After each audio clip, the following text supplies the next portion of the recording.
Isang mapagpalang araw na naman mga idol. Welcome again sa ating episode ng Moto Features. At ang ibibida nating motor, walang iba kundi si Honda Navi 110. Gaano ba ito kasulit at kaganda? Alamin natin sa video to. Welcome to Hajo Moto Vlogs. Let's go!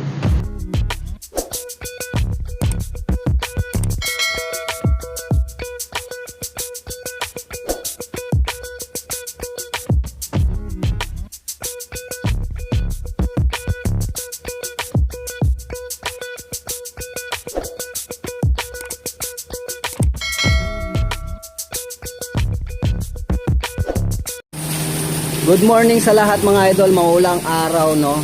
So bagyo lang yan, vlogger tayo. Ihatid natin kung sulit pa nga ba ito bilhin ang Honda Navi na bagong salta dito sa Masinloc. Okay, dito nga pala tayo sa Honda Masinloc, Guanzon mga idol. So yun, check natin yung motor na ito. Unahin natin sa kanyang harapan na gumagamit po siya ng halogen bulb. Gayun din ang kanyang signal lights ordinary bulb mga idol. Tapos pagdating dito mga idol, makikita natin meron po siyang Honda na nakalagay. Then meron po siyang pa-cover dito sa kanyang telescopic cork no.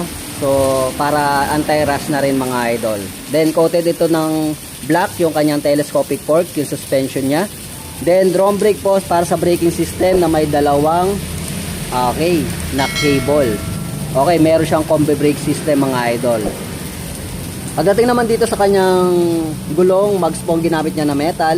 Then meron sukat na gulong na 90 by 90-12 at tubeless po ito mga idol. At ang kagandahan dito sa motor na to, para siyang semi dual sport mga idol no. So maganda yung spikes niya.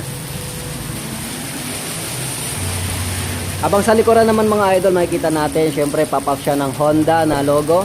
Then ito yung tail light niya na gumagamit ng ordinary bulb, signal lights, ordinary bulb din mga idol. Tapos yung plate holder niya mga idol, napakalapad.